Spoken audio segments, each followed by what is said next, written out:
هذه إذاعة إرنا. المستمعات العزيزات والمستمعين الأعزاء متابعي إذاعة أرينا حيثما كنتم وحيثما يصلكم بثنا، أهلا ومرحبا بكم في مستهل البرنامج العربي لهذا اليوم الأربعاء 20 من مايو. كما عودناكم نستهل برنامجنا معكم بنشرة للأخبار، ثم نقدم لكم موجهات منظمة الصحة العالمية لمكافحة وباء فيروس كورونا المستجد، ثم يقدم لكم الزميل أحمد شريف حلقة جديدة من برنامجكم الأسبوعي متابعات، ويستضيف في حلقة اليوم وتحت عنوان ذكريات رمضانية الأستاذ عامر إبراهيم محمد، ويتناول معه ذكريات رمضان في جامعة أسمرة. قبل ذلك مستمعي ومستمعاتي الأفاضل، أقدم لكم نشرة للأخبار فيما يلي أبرز عناوينها. ألمانيا تقدم دعما إنسانيا عاجلا للمزارعين الإريتريين. إثيوبيا تعيد طيارا جيبوتيا فارا إلى بلاده. مخاوف مصرية من الخطوات الإثيوبية لملء خزان سد النهضة. كانت مستمعي ومستمعاتي الأفاضل تلكم عناوين النشرة، وإليكم تفاصيلها من إذاعة أرينا. هذه إذاعة إرنا. ذكرت السفارة الألمانية في أسمرة بأن بلادها قدمت دعما إنسانيا عاجلا للمزارعين الإريتريين الذين تضررت محاصيلهم بسبب أسراب الجراد. وقالت السفارة بأن الدعم الذي يصل إلى $1.5 مليون قدم عن طريق منظمة الأغذية والزراعة العالمية، ويستفيد من هذا الدعم حوالي 3500 مزارع في إقليمي شمال البحر الأحمر والإقليم الجنوبي. الجدير بالذكر بأن بعض أعضاء البرلمان الألماني البوندستاغ كانوا قد أثاروا مسألة إيقاف تقديم المساعدات التنموية للحكومة الإريترية بسبب الانتهاكات الجسيمة لحقوق الإنسان هناك، ولكن الدعم الأخير جاء تحت بند المساعدات الإنسانية العاجلة. وكانت منظمة الأغذية والزراعة التابعة للأمم المتحدة الفاو قد حذرت من مجاعة في دول القرن الأفريقي بسبب أسراب الجراد، والتي حذرت منها في أكتوبر من العام الماضي. وتعتبر كل من الصومال وإثيوبيا وأجزاء من كينيا الأكثر تضررا من أسراب الجراد التي تقضي على مئات الأطنان من المحاصيل الزراعية الجاهزة للحصاد والاستهلاك البشري. أكدت وكالة الأنباء الفرنسية بأن الحكومة الإثيوبية أعادت طيارا جيبوتيا إلى بلاده، مخالفة بذلك الأعراف الدولية الخاصة بحماية اللاجئين. وكان الطيار الجيبوتي فؤاد يوسف علي والذي يحمل رتبة رائد قد فر إلى إثيوبيا طالبا اللجوء السياسي بحجة معارضة حكومة الرئيس إسماعيل عمر جيلي في 27 من مارس الماضي. وبعد احتجازه في الحجر الصحي بسبب وباء كورونا المستجد في أديس أبابا، تم إرجاعه إلى بلاده في منتصف أبريل الماضي، حيث يحتجز الآن في سجن قابود في جيبوتي. وكانت منظمات حقوق إنسان وناشطون قد انتقدوا رئيس الوزراء الإثيوبي على هذه الخطوة التي تتنافى مع حماية اللاجئين. وكانت سياسة رئيس الوزراء الإثيوبي والخاصة باللاجئين الإريتريين قد تم انتقادها بشكل موسع، حيث أدت حسب بيانات الناشطين إلى تشتيت حوالي 13,000 طالب لجوء إريتري في عدة أقاليم إثيوبية. قال وزير الري الإثيوبي بأن بلاده ليست في حاجة إلى موافقة مصرية إلى بدء ملء خزان سد النهضة. وجاء رد الوزير الإثيوبي بعد الرسالة التي وجهها وزير الخارجية المصري سامح شكري إلى مجلس الأمن في مطلع الشهر الجاري، وأشار فيها إلى أن ملء السد وتشغيله سيعرض الأمن المائي والأمن الغذائي المصري للخطر، بل وجود أكثر من 100 مليون مصري يعتمدون بشكل كامل على نهر النيل لكسب معاشهم.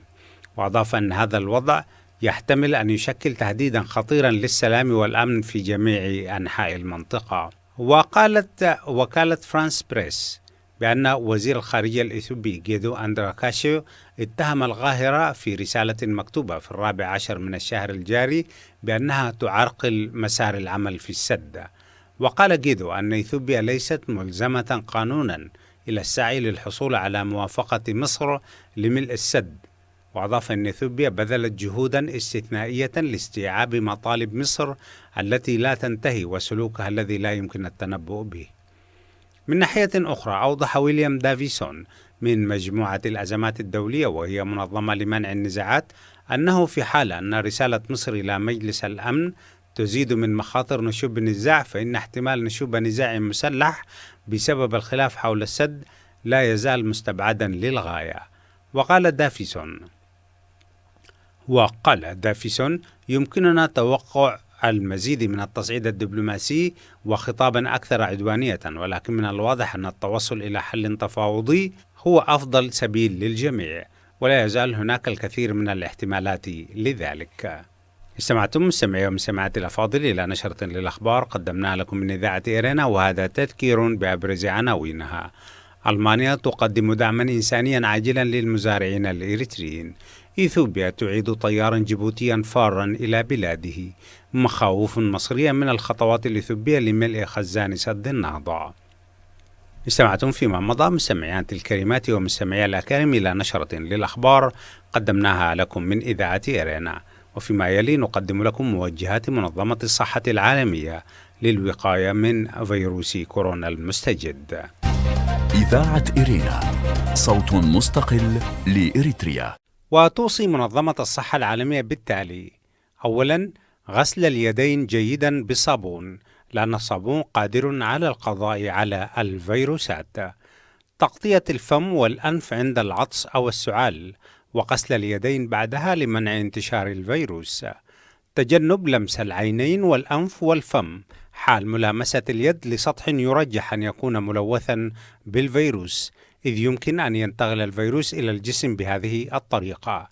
لا تقترب من الأشخاص الذين يعانون من السعال أو العطس أو الحمى، إذ يمكن أن ينشروا جسيمات صغيرة. وأخيرا، عليك البقاء في المنزل حتى لا تعدي أو تأخذ العدوى من الآخرين. وسلمنا والله إياكم من هذا الوباء. هذه إذاعة إيرينا. مستمعينا الكرام، السلام عليكم ورحمة الله وبركاته. من إذاعة إيرينا الدولية في باريس، ها نحن نلتقيكم سيداتي سادتي في حلقة جديدة من برنامج متابعات. اليوم عزيزي المستمع هو 20 من مايو 2020، وتفصل بيننا وبين ذكرى الاستقلال 29 4 أيام. ولذلك في هذه الحلقة ارتأينا سادتي أن نقف في ذكرى الاستقلال الواقع والأحلام والأماني كيف كانت. وقد اخترت لكم سيداتي سادتي أن يتحدث إلى هذا البرنامج الأستاذ العزيز عامر إبراهيم محمد شدي من مدينة ميلبورن. والأخ عامر طبعا معروف برأيه الواضح والصريح جدا في القضايا الوطنية. أستاذ عامر، أولا بنقول لك يعني إن شاء الله ربنا يقبل صيامك وقيامك وكل الأعمال الصالحات، ومرحب بك في إيرينا. مرحب بك أخي وأخي العزيز وصديقي الأستاذ أحمد شريف وكل القائمين على أمر إذاعة إيرينا. أحييكم جميعا وأثمن يعني مجهودكم في نشر الكلمة وبعث الأمل في نفوس الناس المحبطة في هذه الأيام.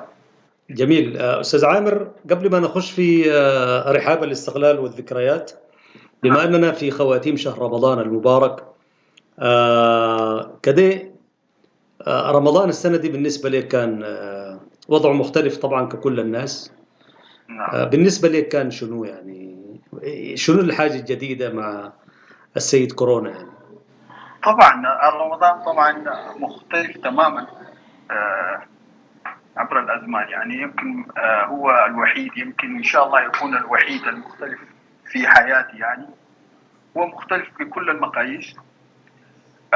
ربما لي يعتبر يعني كان رمضان جميل، لأنه كل أيام قضيته مع أسرتي مع أبنائي، ويعني وجدت يعني ما شاء اكتشفت الله. أشياء كثيرة لم أكن أدركها في أبنائي، والعلاقة بقت حميمة أكثر يعني مما كانت، لأنه قبل كورونا الناس كلها مشغولة، مرات نفطر في الطريق، مرات تجي، مرات معازيم تطلع لمناسبات الكثيرة معروفة في ميلبورن إفطارات، فلم نجد يعني فرص مع أهلنا. لكن المرة دي مجبورين زي ما يقول، قعدنا واكتشفنا أشياء يمكن كنا ما بنعرفها في أبنائنا، يعني تعرفنا عليهم أكثر يعني، وأصبحت علاقتنا يعني أقوى مما كانت يعني. ورب ضارة نافعة يعني.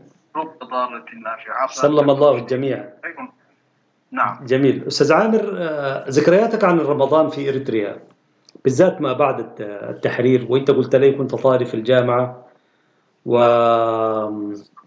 وذكرياتكم عن السحور والإفطار والقصة بتاعت هنا إلى أن دخلت مسجد الشيخ عبد القادر الجيلاني وتم حل المشكلة كده. يا شارك المستمع بها عليك الله أخ عامر. طبعا رمضان بعد التحرير أنا بالنسبة لي كان فيه شيء من المعاناة والصدمة، لأنه أنا كنت واحد من الإريتريين العايشين في اللجوء في السودان يعني، ودرست في السودان في مدينة كسلة مدارس الأمم المتحدة اليونسكو، ولجأت يعني والدتي كانت في إريتريا لم تلجأ، فأهلي هناك، فنحن كنا يعني التحرير أو الاستغلال بالنسبة لنا يعني مسألة بتاعت لم شمل يعني مع أهلنا يعني. نعم. فطوالي عقب التحرير أنا يعني حزمت أمني وعدت إلى إريتريا يعني تماما بنهائي، يعني ما زيارة، يعني رجعت لإريتريا وقدمت لجامعة أسمرة وتم قبولنا في جامعة أسمرة. هذا طبعا في مع التحرير يعني بعد التحرير مباشرة. والأهل كانوا وين؟ في كرم؟ في كرم طبعا. يبقى أوكي. في كرم. فتم قبولنا مجموعة من طبعا تقريبا كلنا اللي كنا في مدرسة يونسكو تم قبولنا، يعني لأنه المستوى بتاعت المدرسة كان كويس. نعم. والمستوى التعليمي في إريتريا في آنذاك كان ضعيف شديد، لأنه في عهد الدربي كانت شوية المستوى ضعيف، فكانت يعني كلنا تقريبا طلاب المدرسة بتاعت يونسكو نجحنا يعني. والتحقنا بجامعة أسمرة. في أي قسم؟ بالنسبة لي رمضان كان هو صدمة. في أي قسم أستاذ عامر؟ أنا طبعا قبلت في علوم الطبيعية ناتشورال ساينس. أوكي. في جامعة أسمرة اللي هي كلية ما هو قسمين طبعا، ميثاق علمي وميثاق أدبي، اللي هو ناتشورال ساينس وسوشيال ساينس كان تقريبا. فأنا تم قبولي لأنه كنت أحياء مادتي الأساسية، فتم قبولي في سوشيال ساينس يعني. من المدرسين الأساتذة من تذكر أستاذ عامر؟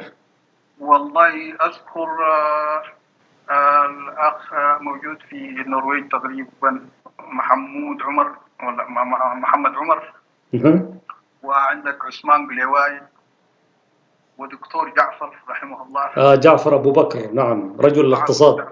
الدكتور جعفر أبو بكر الله يرحمه، بمثابة أب بالنسبة لنا نحن خاصة المسلمين اللي كنا في جامعة أسمرة. كان عنده فضل كبير علينا، وخاصة فيما يتعلق برمضان، يعني القصة التي طلبت عن يعني كده احكي لنا القصة رحمة الله عليه. رحمة الله عليه. فرجل كان هو أول رجل متفاني ورجل صدوق في عمله وفي كلام يعني، وكان رجل يعني عنده الإحساس بالآخر يعني. نعم. فطبعا نحن كطلاب جينا من السودان، ومعظمنا جينا من السودان يعني من مدارس السودانية، كلنا أغلبنا يعني تقريبا كلنا ما كنا من سكان أسمرة. فأنا من كرم طبعا، نعم. والباقيين برضو من مدن أخرى، كان تقريبا نفرين يمكن من أولاد أسمرة. فطبعا هذا يعني إنه حنكون في الداخلية، يعني ما عندنا نمشي لهم، حنعيش داخلية يعني. فجاء رمضان، يعني جاءنا قبل رمضان كان عندنا مشكلة اللي هي بدأ من هناك مع الأستاذ المرحوم الدكتور جعفر، اللي هي كان طبعا لو طبعا أنت أستاذ أحمد تعرف جامعة أسمرة، في قلب جامعة أسمرة في كنيسة أيوة. سينت فاميليا. فنحن كمسلمين طلبنا مشينا للعمادة، لأنه ما كان عندنا حتى نصلي فيها. فمشينا لعمادة الطلاب، اللي هو واحد كان ما أحضر اسمه، لكن هو تقريبا هو من الجنود يعني، لأنه أسلوبه حتى عنيف يعني. ما مدني يعني، حتى أسلوبه ما شخص مدني. فمشينا طلبنا بأنه يعني يدونا مساحة لمصلى يعني. فمشينا مجموعة كده من ضمنهم، يعني أنا كنت من ضمن 5 أشخاص كنا نمثل ونتكلم باسم المجموعة دار تصلي يعني. فطلبنا إن يدينا مساحة كمصلى، فكان رده عنيف يعني، كان رد يعني بالتقلية قال لنا تاخذ صليتي هم فيكم ولا أخذ مهرو. بالله يعني غريبة والله. فطبعا احنا دي صدمة كانت يعني. أنا كان عندي حاجة يعني أحلام وردية في إريتريا، إنه خلاص البلد استغلت وأنا إريتري يعني، بشعر بإريتريتي والبلد وكده يعني. فصدمت يعني. فقال قلت له يا أخي طيب ما في كنيسة هنا في قلب الجامعة يعني، في قلب الجامعة في كنيسة وجميلة كمان يعني طبعا. نحن قاعد نطلب أوضة يعني، أوضة بس نسلي فيها يعني، القروش والبلاء ودي نجيبها برانا يعني. قال لنا هتفتفكوا يقولكم كده وكده وكده يعني، ما حتى ذاته ما تكتروا كلامكم يعني. أيوة ما تكتروا كلامكم كده، أمشي قال لي هنا. فأنا طبعا ما عرفنا نسوي شنو، لكن في زي ممر كده، لو تعرف جامعة أسمرة في داخل الجامعة. أيوة طبعا في ممرات كثيرة. أيوة في داخليات اسمها خلف الاسم شنو، في نفس المبنى اللي هي داخليات دوق علي يسموها. أيوة. فكنا نحن في داخليات دوق علي، ففي ممر كده يعني زي كوريدور يعني. فبقينا نجيب الأكاليم نصلي هناك. بعدين أنا مشيت، جدي طبعا الله يرحمه الدكتور يوسف نبراي رحمة الله عليه. وعددكم ساعتها كم أخ عامر؟ تقريبا ما كنا عدد كبير، لكن هو طبعا العدد برضه كان قليل يعني، العدد الكل للمسلمين كان قليل. لا أنت كنتوا تصلوا في الممر، عددكم كم يعني؟ تقريبا بين 15 ل 18 شخص يعني. طبعا نحن بادرنا، بعدين قد يكون في ناس يصلوا، لكن نحن اللي كنا في داخلية دوق علي، وفي داخلية كانوا في شباب نعرفهم من أولاد السودان برضو، كانوا في السودان إريتريين، كانوا في داخلية يسموها الجماقل في ماي تمناي. نعم. فبتصلوا هنا. فأنا مشيت طبعا، جدي عثمان اللي هو يوسف نبراي هو ساكن جنب الجامعة. نعم رحمة الله عليه. فيوم من الأيام طبعا مشيت، كل جمعة بنمشي للأهل طبعا. فمشيت ولقيت هناك وحكيت له الإشكالية يعني، قلت له والله نحن كده، ولأنه هو بيتكلم قال صديقي دكتور جعفر وكده، هو صديقه طبعا. نعم. تقريبا هم كانوا بيفرقوا في الكويت مع بعض صح، ولا في السعودية في الإمارات تقريبا في العين. فقلت له يا أخي نحن عندنا مشكلة زي دي يعني. قال لي خلاص بكره انا حاجي الجامعه وحقابلك بدكتور جعفر وتحكي له المشكله، وهو ان شاء الله يحل لكم الاشكال يعني. كويس. فمشينا للشيء، جاني كم زي ما قال، جاني وقابلته ودخل بي المكتب بتاع الدكتور جعفر يعني، اول مره اخش. والدكتور جعفر تقريبا كان نائب المدير تقريبا للجامعه. نعم. فدخلنا عنده. فقبل ما ندخل نسيت الاسم شنو، كتبنا طلب بعد ما العميد بتاع الطلاب يعني زجرنا وقال لنا امشوا. والزجركم ده كان عميد؟ عميد الطلاب. كويس. اللي هو مسؤول شؤون الطلاب. نعم نعم. يقول له هم الدين اوف ستودنتس. اها. فبعد ذاك طبعا احنا عمادة الطلاب يعني. نعم. ما هم المسؤول من الطلاب طبعا. يا العمادة. ايوه. نعم. فقعدنا قبل ما اقابل يعني الدكتور يوسف نبراي، قعدنا مع بعض يعني احنا المجموعه وقلنا نكتب عريضه، يعني نكتب طلب وندخله للمدير اللي هو عند ابراهيم والدقرقيش، كان المدير الجامعه. صح. هو بتاع مسؤول مدرخ. نعم نعم. فكتبنا الطلب ومشينا ندخله في مكتب المدير يعني. فالسكرتيرة رفضت تدخلنا يعني، قالت تحطوه هنا وخلاص يعني. طيب قلنا لها الرد حيجينا كيف؟ قالت لنا حيجيكم الرد. المهم كتبنا اسامينا، تقريبا نحن كنا 5 أشخاص. فقدمنا الطلب، طبعا ما جانا حاجه، ما جانا رد، ما اهتموا به تقريبا. طبعا في اريتريا ما فيش ردود. لا ما في. كل التساؤلات مشرعة، ما في إجابة. طبعا هو ذاته نحن سلوكنا طبعا عندنا العفوية في السودان. نعم. شوية الحرية هناك. المسائل دي ما في يعني. حتى أتذكر كانوا معانا أولاد من أسمرة يعني، فكان هم يقولوا يا أخي صوم كده صوم كده، يعني هم عارفين إنه ما شغلة دي ما جاب حقها يعني. نعم. وخايفين. فنحن مندفعين طبعا. المهم بحسن نية. زي ما قلت لك. نعم مشينا قابلنا دكتور جعفر ودخلنا طبعا ومشى تكلم أظنه مع المدير ولا مع العميد بتاع الطلاب. المهم جانا بحل، قال لنا خلاص في مخزن بجنبكم في دوقالي ذاته جنب الكافتيريا، في مخزن هناك حيفرقوا لكم حينظفوا لكم ويبقى المصلى بتاعكم. وما قصر هو الراجل يعني، رجل خدوم يعني. نعم نعم. رجل دكتور ورجل بارك الله فيه يا أخي. حاجة كبيرة في إريتريا طبعا. شخص لو يعني حارس بتاعت مبنى هناك عنده مكانة يعني. صح. يفترع على الناس، لكن الرجل كان متواضع يعني. الله يرحمه ويحسن إليه يا أخي. نعم. مسجد من المسجد بتاعت اسمه مين عبد القادر جيلاني، فجاب لنا فرشات. المهم فرشناه ونظفناه وبقى مصلى يعني. من هنا طبعا كان قبل رمضان بأسبوع تقريبا ولا 10 أيام الكلام ده. كويس. فنحن طبعا خلاص أمنا مصلى بعد رمضان كمان جاء.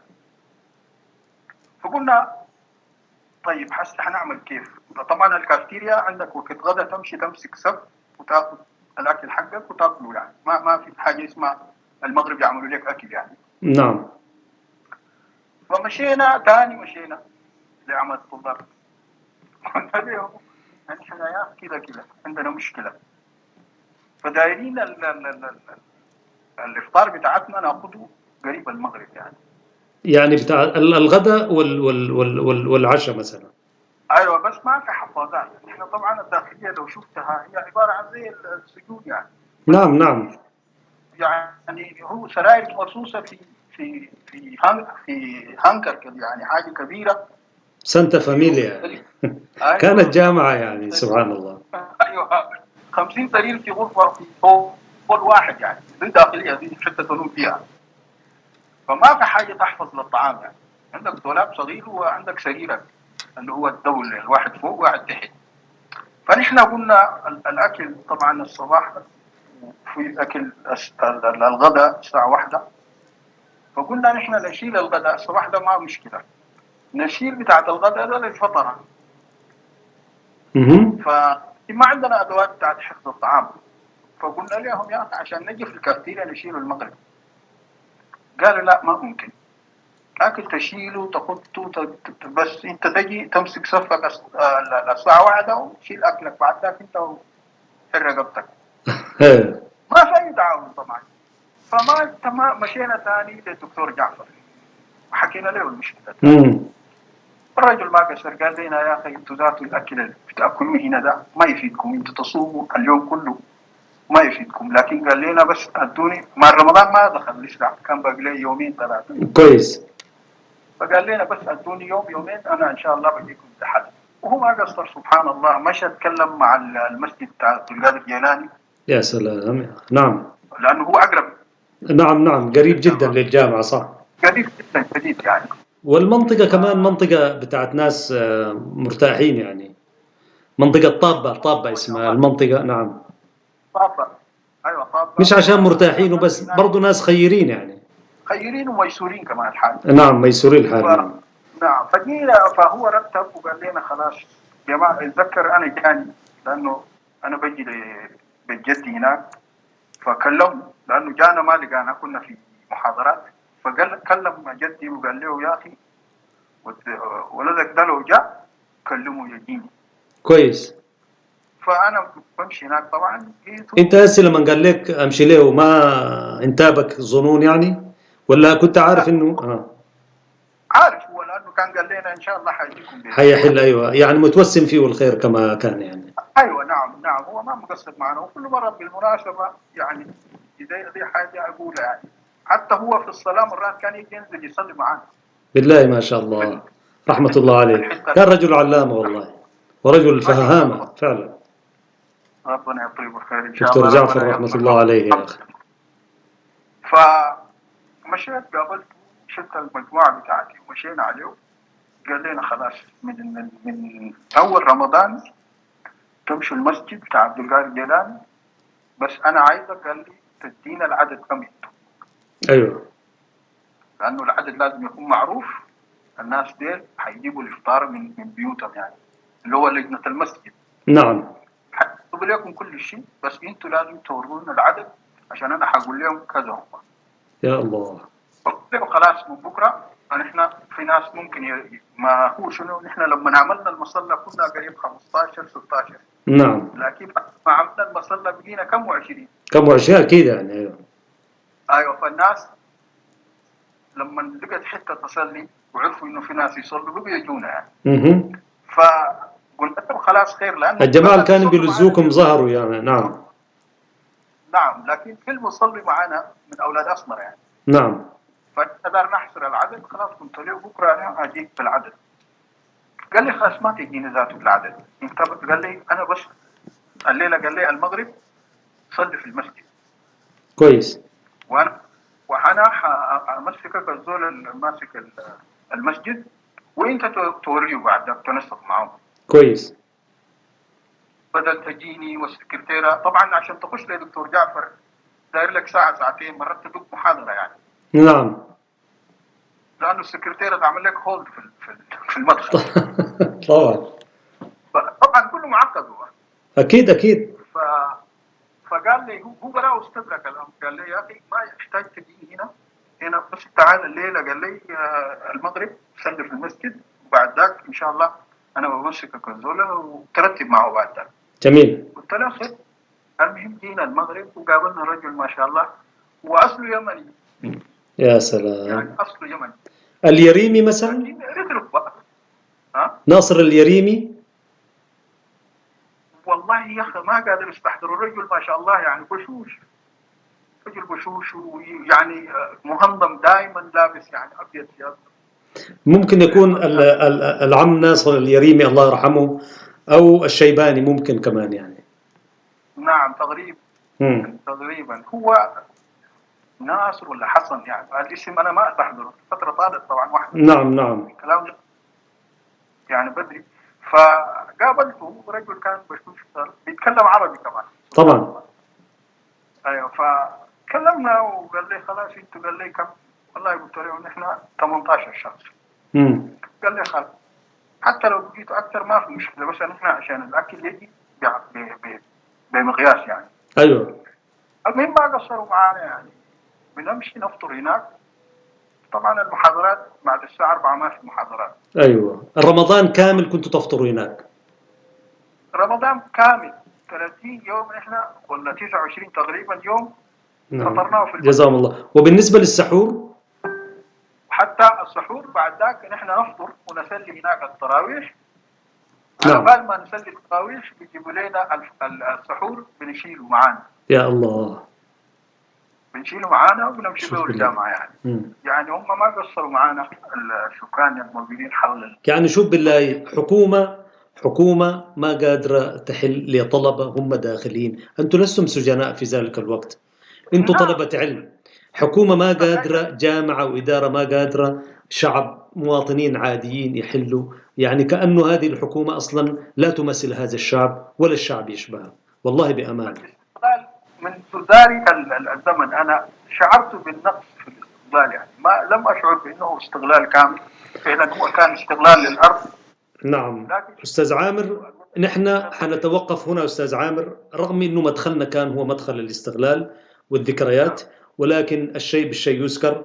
فنحن حبينا نسجل هذه الشهادة بحق أولا الدكتور جعفر أبو بكر رحمة الله عليه، وبحق الأستاذ الدكتور نبراي جدك رحمة الله عليه، وبحق كل المحسنين والطيبين اللي وقفوا معاكم في مسجد الشيخ عبد القادر جيلاني في أسمرة في منطقة طابة القريب جدا من الجامعة.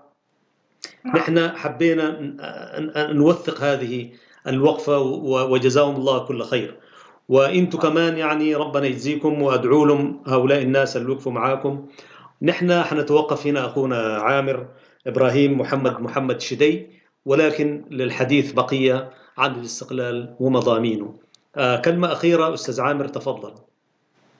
والله أشكرك وأشكرك الإذاعة على الاهتمام بهذه المسائل والاتصال بالإنسان البسيط مثلي، يعني حتى تخرج منه ما يفيد للناس. يعني بارك الله فيك يا أستاذ عامر، وشكرا لكم ورمضانكم كريم. الله يخليك، وكل عام وانت بخير وتصوم وتفطر على خير. شكرا لكم أعزائي المستمعين، كان معكم في المقابلة محدثكم أحمد شريف. تقبلوا تحيات الزملاء فتحي عثمان وبنيام سيمون. السلام عليكم ورحمة الله وبركاته. إذاعة إرينا، صوت مستقل لإريتريا. وحتى الملتقى بكم مجددا في حلقة من حلقات برنامج متابعتي والبرامج الأخرى لإذاعة إرينا، لكم من زميلي أحمد شريف ومني محدثكم فتحي عثمان، ومن زملائي في الإذاعة أطيب التحايا، ودمتم في رعاية الله وحفظه وأمانه. هذه إذاعة إرينا.